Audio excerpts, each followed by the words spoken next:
এই যে এই দিকটা দিয়ে উপরে ওঠা যায়। তো আমরা রামসাগরের এই ধ্বংসাবশেষের একটা অংশে চলে আসছি। তো সেটা আজকে কালের বিবর্তনে হারিয়ে গেছে। তো আমরা আজকে আপনাদেরকে দেখানোর চেষ্টা করতেছি যে এই যে রামসাগর সম্পর্কে। তো রামসাগরের কিছু কিছু ধ্বংসাবশেষ রয়ে গেছে।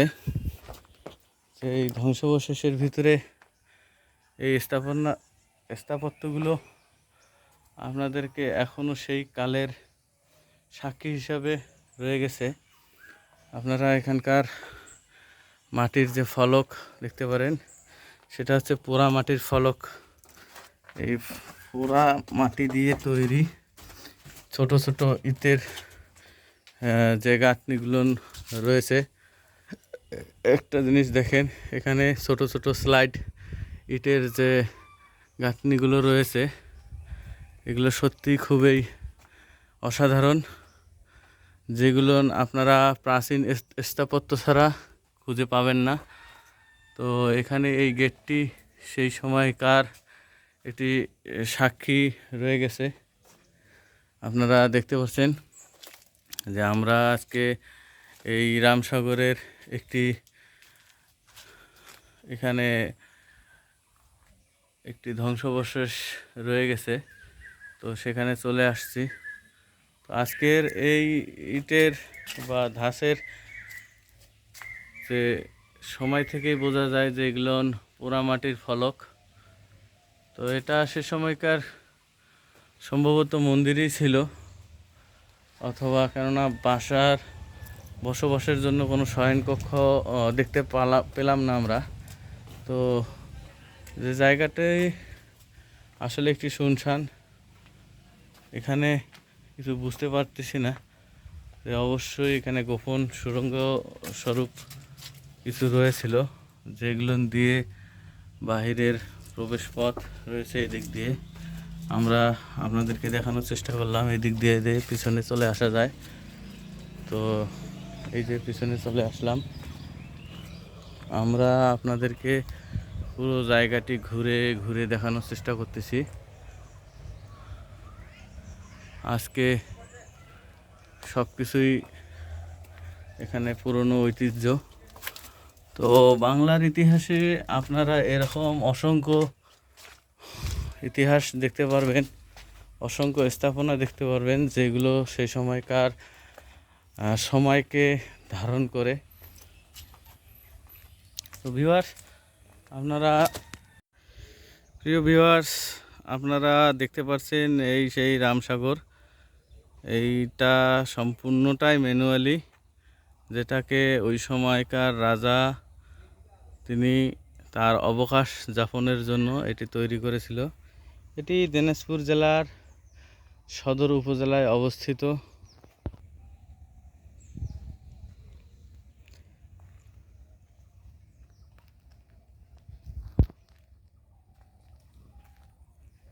এখানে কিছু ফলক দেখা যাচ্ছে। তো আমরা আপনাদেরকে দেখানোর চেষ্টা করতেছি। এই দেখেন কিছু পুরনো ফলক। এখানে কি করা হতো সেটা আমি জানি না, তবে আপনারা জেনে থাকলে আমার কমেন্ট বক্সে জানাবেন। দেখেন এটা আসলে কি সেটা বলতে পারলাম না। এটা সেই সময়কার পুরনো একটি ধ্বংসস্তূপ। এই ধ্বংসস্তূপটা হয়তোবা এইরকমভাবে এই যে এটার মতো করে সাজানো ছিল, ওইটাও এরকমভাবে সাজানো ছিল। তো এখানে তারা কি করতো সেটা আমি বলতে পারলাম না। তবে ভিউয়ার্স, আপনারা দেখেন কত বড় একটা সাগর। তো এটি রামসাগর নামেই পরিচিত। এটা একবারে উত্তরের জেলা, দিনাজপুর জেলা থেকে দিনাজপুর সদর উপজেলায় এটা অবস্থিত। দেখেন অনেক বড় একটা ম্যানুয়ালি খনন করা পুকুর। তো এটাকে সবাই রামসাগর নামেই চিনে। এই জায়গাটা সত্যি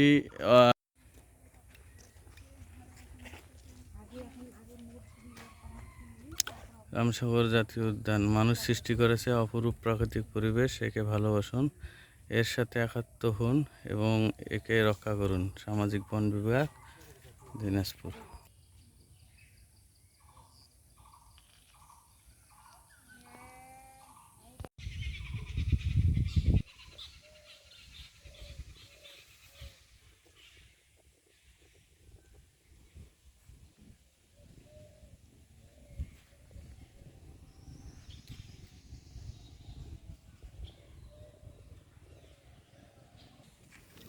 দেখেন প্রাচীন একটা ধ্বংসাবশেষ।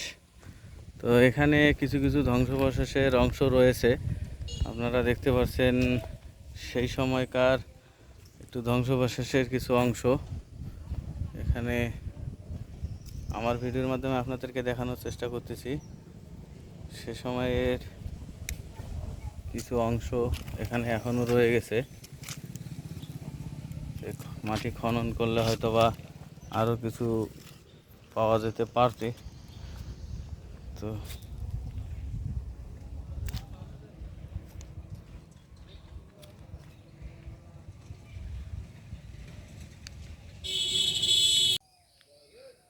ভিউয়ার্স, এখানে একটি রয়েছে ভিজিটর্স সেন্টার, যেটি মাধ্যমে আপনারা সেবা নিতে পারবেন।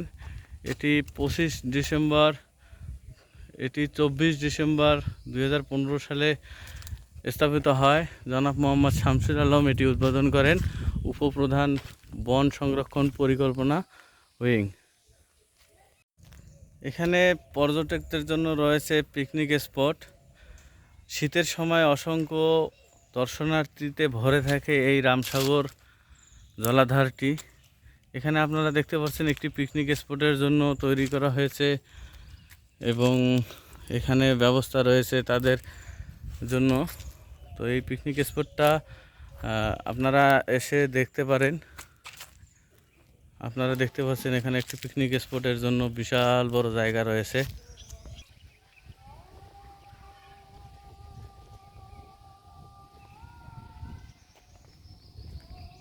প্রিয় ভিউয়ার্স, আপনারা দেখতে পাচ্ছেন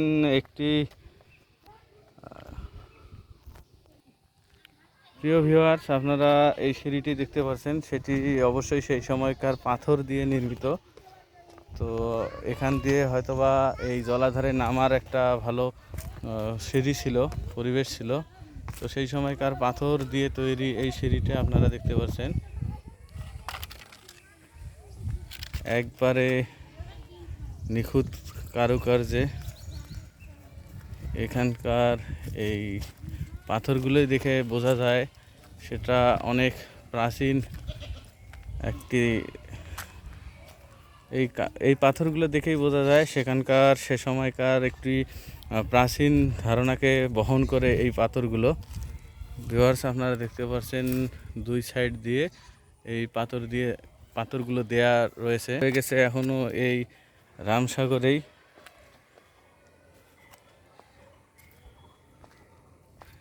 এখানে আপনাদের জানার্থে কিছু তথ্য দিয়ে রাখি, সেটা হলো আপনারা যদি কেউ আসতে চান তাহলে আপনারা দিনাজপুর শহর হতে প্রায় 8 থেকে 9 কিলোমিটার দক্ষিণ দিকে এই রামসাগর জলাধারটি অবস্থিত।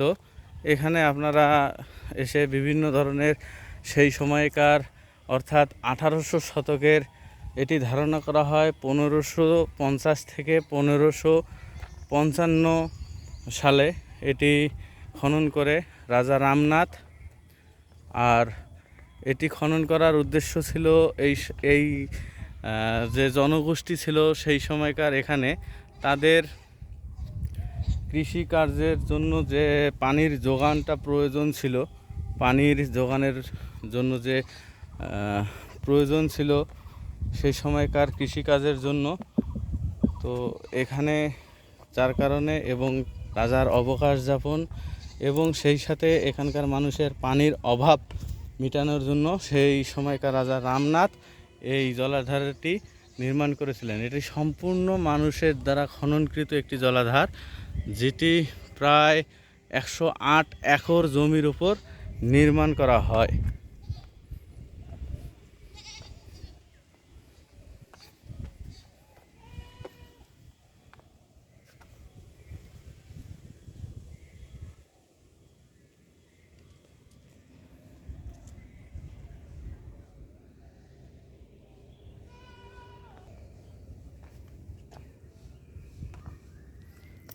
জানি না এই পাথরগুলো কোন জায়গা থেকে নিয়ে এসে এখানে রাখছিল। এখানে কিছু কিছু পাথর খোদাই করা দেখা যাচ্ছে, এই যে কিছু কিছু পাথর খোদাই করা, এবং হয়তোবা সে সময় তারা পাথরগুলো নিয়ে আসার জন্য কোনো বস্তু ব্যবহার করেছিল। এই দেখতে পাচ্ছেন আপনারা এখানে প্রত্যেকটা পাথর অনেক পুরনো এবং প্রাচীন। প্রত্যেকটা পাথর কোনো না কোনোভাবে তারা বহন করে নিয়ে আসছিল। কোন জায়গা থেকে এই সব পাথর সংগ্রহ করেছিল সেটা আমার ধারণা নেই, কেননা আমার জানা মতে এই দিনাজপুরের আশেপাশে বা দিনাজপুর অঞ্চলে এই ধরনের পাথর কোথাও আমি দেখতে পারিনি। যেহেতু আশেপাশে চাকরির সুবাদে ঘোরা হয়, সেহেতু আমি এইরকম পাথর, এত বড় পাথর কোথাও দেখি নাই। তো প্রিয় ভিউয়ার্স, আমাদের সঙ্গেই থাকুন এবং সামনে আমরা আরও অন্যান্য জিনিস দেখতে চলেছি। তো এই দেখেন একটা পাথর রয়েছে এখানকার, এই পাথরটা কিছু বহন করে, অবশ্যই সে সময়কার কোনো না কোনো কাজে ব্যবহৃত হয়েছিল, হয়তোবা চিত্রলিপির সঙ্গে। এই যে দেখতে পাচ্ছেন, এই যে প্রত্যেকটা পাথর সে সময়কার, খুবই সুন্দর। এই দেখেন একটা পাথরের এখানে প্রত্যেকটাতে, এই দেখেন প্রত্যেকটা পাথরেতে চিত্র অঙ্কন করা। প্রিয় ভিউয়ার্স, এখানে আপনারা একটা মসজিদ দেখতে পাচ্ছেন, এবং এই মসজিদটির সঙ্গে মাদ্রাসাও রয়েছে, যেখানে দর্শনার্থীরা আসলে এখানে নামাজের সুব্যবস্থা রয়েছে। রামসাগর হাফিজিয়া কারিয়ানা মাদ্রাসা, যেটি 1972 সালে নির্মাণ করা হয়। অনেক পুরানো একটা মাদ্রাসা, এখানে মহিলাদের জন্য সুব্যবস্থা রয়েছে নামাজের। প্রিয় ভিউয়ার্স, এই দেখেন একটা পাহাড়ের মতো জায়গা রয়েছে। এটা দীর্ঘ সময় ধরে এখানকার শ্রমিকরা কাজ করার ফলে যে মাটিগুলো রেখেছিল, তো এই মাটিগুলোর উপরে আমরা দেখি একটু আজকে উপরে যাওয়ার চেষ্টা করি, আপনাদেরকে উপর থেকে কিছু ভিউ দেখানোর চেষ্টা করব এই রামসাগরের। এখানকার মাটিগুলো লালচে খেয়ারি, যেটি বৃষ্টির সময় অত্যন্ত পিচ্ছিল হয়। ওয়াও, এই যে অনেক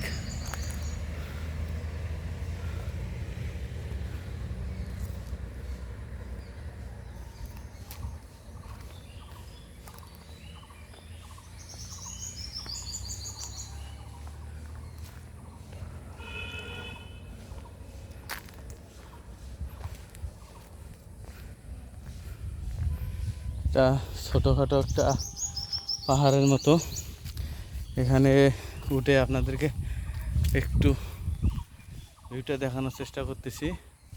প্রিয় দর্শক, আপনারা আমার দেখা চ্যানেলের সঙ্গে এসব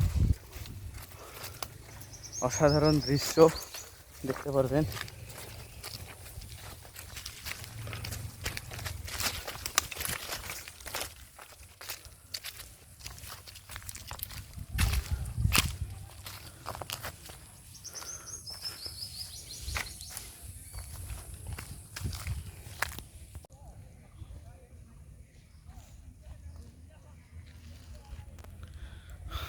প্রিয় ভিউয়ার্স, এই যে রামসাগর জাতীয় উদ্যান, এখানে কিছু তথ্য দেয়া আছে। এখানে তথ্য অনুযায়ী আপনারা অনেক তথ্য নিতে পারবেন। তো এখানে এই যে পর্যটকদের জন্য রয়েছে রামসাগরের বন বিভাগ কর্তৃক বিশ্রামাগার। তো এখানে আপনারা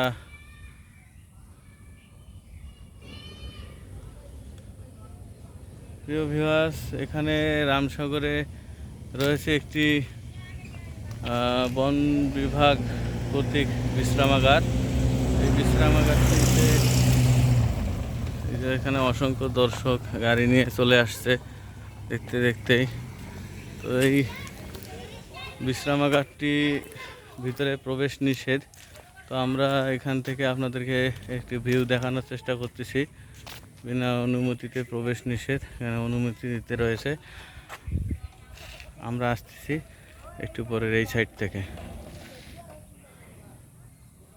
ওয়াও, কত সুন্দর এই জায়গাটি।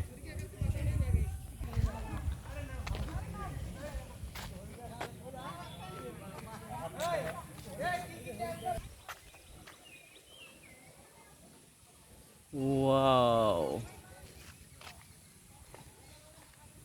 প্রিয় ভিউয়ার্স, এখানে আপনারা চাইলে এই নৌকা করে এই সাগরটা আপনারা ভিজিট করে আসতে পারেন। দেখেন এখানে অনেক বড় বিশাল একটা জলাধার, যেটি সম্পূর্ণটাই মানব সৃষ্ট। এখানে সেই সময়কে আমি আগেও বলেছি, সেই সময়কার রাজা রামনাথ এখানকার পানি শূন্যতা বা পানির অভাব মেটানোর জন্য এই জলাধারটি সৃষ্টি করেছেন। তবে বিস্ময়কর কিছু তথ্য দেই, সেটা হলো এখানে প্রায় 15,000 শ্রমিক কাজ করেছে। প্রায় 15,000 শ্রমিকের অক্লান্ত পরিশ্রমে সেই সময়কার 15,000 টাকা ব্যয়ে নির্মিত এই জলাধারটি। তবে বন্ধুরা, এত কিছু করার পরেও এই জলাধার থেকে পানি উত্তোলন করা সম্ভব হয়নি। পরবর্তী সময়ে যুবরাজের স্বপ্ন দেশে দেখেন তিনি। যুবরাজ স্বপ্ন দেশে দেখে এখানে তার জীবনের বিনিময়ে এখানে পানি উত্তোলন করা সম্ভব হবে। তো সে সময় তিনি এখানে আত্মাহুতি দেন এবং এখান থেকে তার পরবর্তী সময়ে পানি আসা শুরু করে। যুবরাজের আত্মাহুতির কারণে আজকের এই জলাধারটি এখনও চির বিস্ময়কার হিসাবে রয়েছে এই উত্তরাঞ্চলের দিনাজপুরের মানুষের কাছে। তো বন্ধুরা, আপনারা দেখতে পাচ্ছেন এত বড় একটি জলাধার, যেটা বাংলাদেশের ইতিহাসে অল্প কিছু নিদর্শন রয়েছে মানবসৃষ্ট, তার ভেতরে এটি অন্যতম।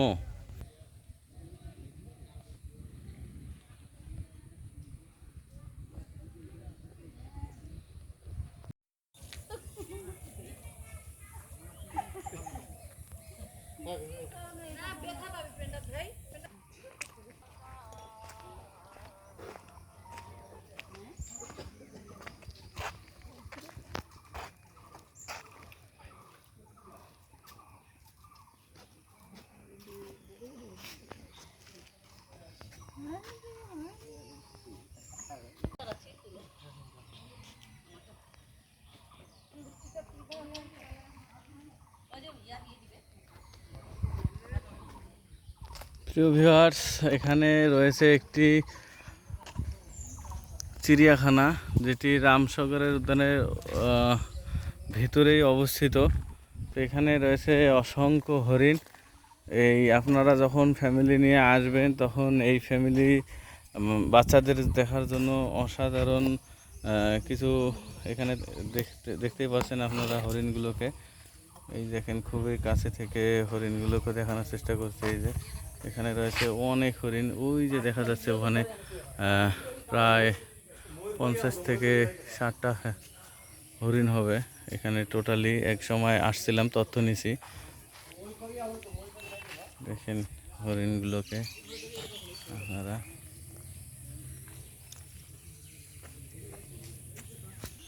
এই জায়গাটায় রয়েছে অজগর সাপ। এই যে সাপটা ফেনা তুলে রয়েছে, সে এখন বিশ্রাম করতেছে। প্রিয় দর্শক, এই দেখতে পাচ্ছেন আপনারা অজগর। এখানে 2টি সাপ, 3টি সাপের মাথা দেখা যাচ্ছে। বাবা, অত্যন্ত ভয়ঙ্কর একটা খুবই ভয়ঙ্কর। এই বক্সের ভিতরে আপনারা দেখতে পাচ্ছেন সাপ।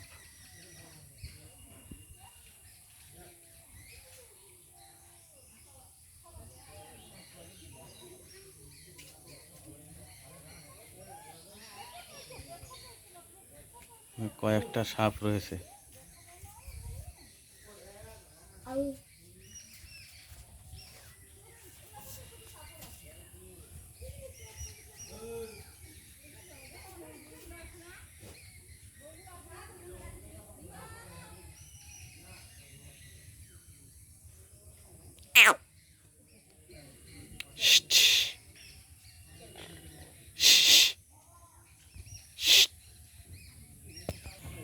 এখানে রয়েছে একটা হনুমান বাবা। এই যে হনুমান, এই দেখেন হনুমান। ওই বাবা, এদিকে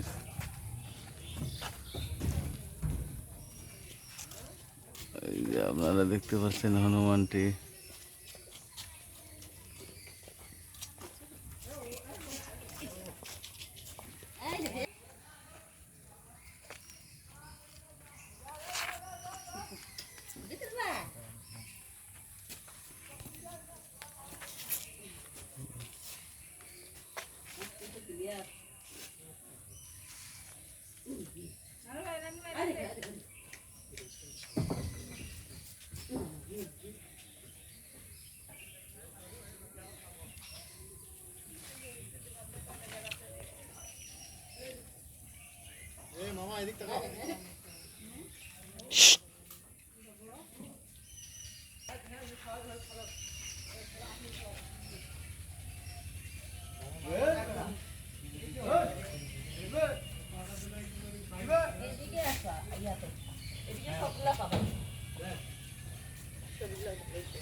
ওই যে উপরে উঠে গেছে।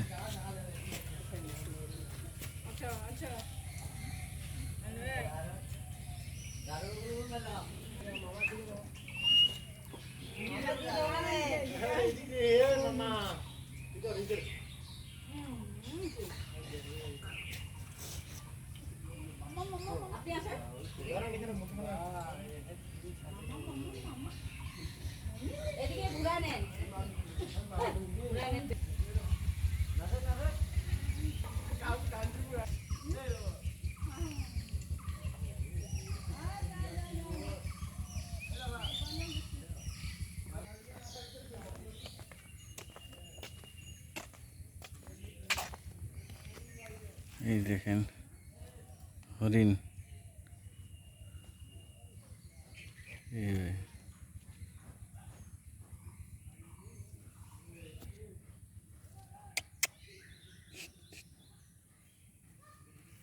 দেখেন একটা হরিণকে আমি নিজ হাতে, ওয়াও, এখানকার হরিণটা খুবই শান্তশিষ্ট।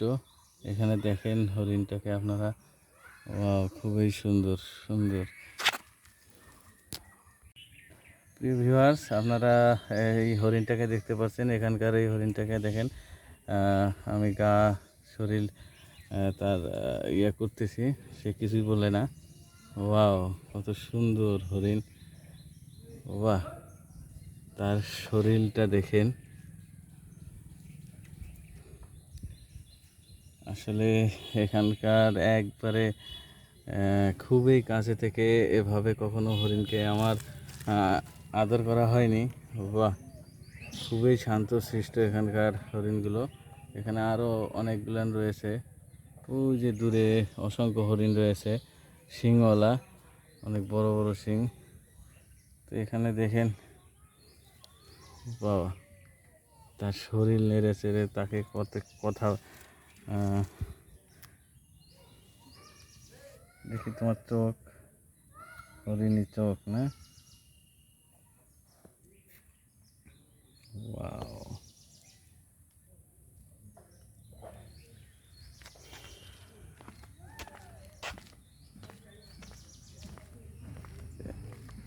যে এখানে রয়েছে একটা শিংওয়ালা হরিণ। দেখি তোমাকে একটু ধরি। এই দেখেন, বাহ, হ্যাঁ,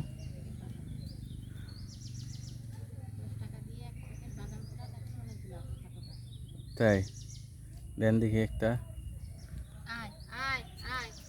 এখানকার সব হরিণ চলে আসবে। এখানকার একজন স্থানীয় বলতেছে যে এখানে যদি 10 টাকা দিয়ে বাদাম নেই, আমার একটু ভিডিও করবেন, আমাকে দিতে না। এই যে আমি এখানে আস্তে আস্তে অনেকগুলান হরিণ চলে আসছে। যে বন্ধুরা দেখতে পাচ্ছেন আপনারা, এখানকার এই রামসাগরে আসলে আপনারা হরিণকে নিজের হাতে খাওয়াতে পারবেন। এখানে দেখেন একটি শিংওয়ালা হরিণ রয়েছে, সে বড় হরিণ। এখানে অনেকগুলান হরিণ চলে আসছে, আমি ওকে ওকে ওকে খাওয়াবো। এই নতুন আসছে, এ খাইছে, একে দিব, একে দিব। বাহ, এ খাই নাই, একে দিচ্ছি। এখানে কয়েকটা চলে আসলো। বাহ, আসতেছে আমার ছবি। প্রিয় ভিউয়ার্স, এই দেখেন এখানে আসলে হরিণকে আমি বাদাম খাওয়াইতেছি। এখানে খুবই ভালো লাগলো এই পরিবেশটা। এই দেখেন, বাহ, থাকো, আর নাই, সবাইকে খাওয়াইলাম। 10 টাকার বাদাম নিয়েছিলাম, শেষ। তো ওরা ভালো, অত্যন্ত শান্তশিষ্ট। ধন্যবাদ।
প্রিয় ভিউয়ার্স, এই যে আমরা মন্দিরের এখানে একটা মন্দির রয়েছে। প্রিয় ভিউয়ার্স, এখানে একটা মন্দির রয়েছে।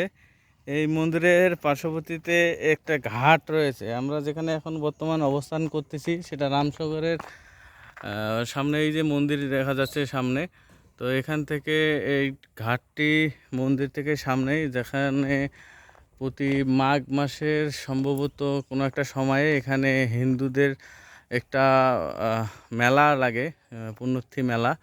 তো এখানে অনেকে অসংখ্য হিন্দু ধর্মাবলম্বীরা আসে এখানে এই ঘাটে স্নান করতে এবং পূজা করতে তাদের। তো এখানে আপনারা দেখতে পাচ্ছেন সেই সময়ের সম্ভবত কিছু ধ্বংসাবশেষ এখনও রয়ে গেছে, যেখানে তারা পুণ্যার্থীরা হিন্দুরা আরাধনা করে এখানে। এই দেখেন, আপনারা দেখতে পাচ্ছেন রামসাগরের এখানে স্নান করে তারা এই ঘাটটিতে।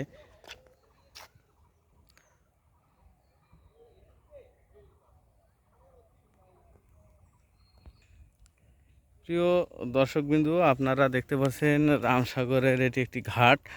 এখানে হিন্দু ধর্মাবলম্বীরা তাদের পূজা পার্বণ সময় এখানে করে থাকে।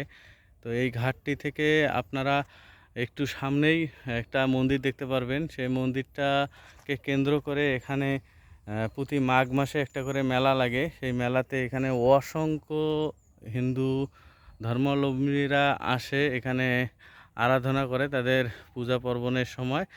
একটা তাদের হয়তো বা কোনো পূজা থাকে, সেখানে তারা পূজা করে থাকে।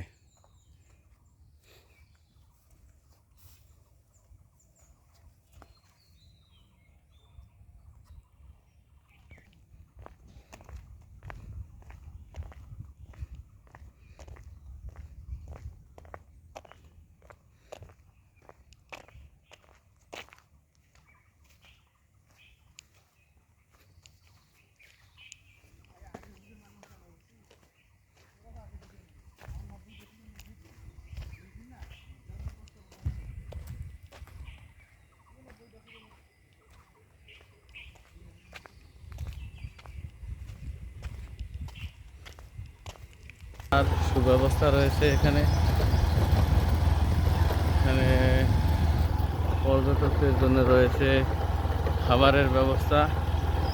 আপনারা আসলে এখানে বসে সুন্দর সময় যাপন করতে পারবেন।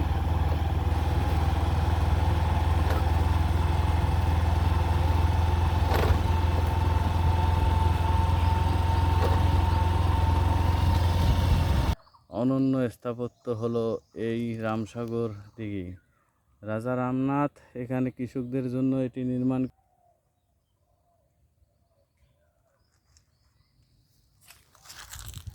তো ধন্যবাদ ভিউয়ার্স, আমাদের এই ভিডিওটি যদি আপনাদেরকে ভালো লাগে থাকে তাহলে লাইক, কমেন্ট, শেয়ার দিয়ে আমার দেখা চ্যানেলের পাশেই তো ধন্যবাদ ভিউয়ার্স, আমার দেখা চ্যানেলের পাশেই থাকবেন। আমাদের যদি এই ভিডিওটা আপনাদেরকে ভালো লেগে থাকে, এরকম আরও অসংখ্য ভিডিও পেতে আমাদের চ্যানেলটাকে সবাই সাবস্ক্রাইব করবেন। পাশে থাকা বেল আইকনটি চাপ দিয়ে আমাদের এরকম আরও সুন্দর সুন্দর ভিডিও পেতে আমাদের পাশেই থাকবেন, সঙ্গে থাকবেন। ধন্যবাদ সকলকে।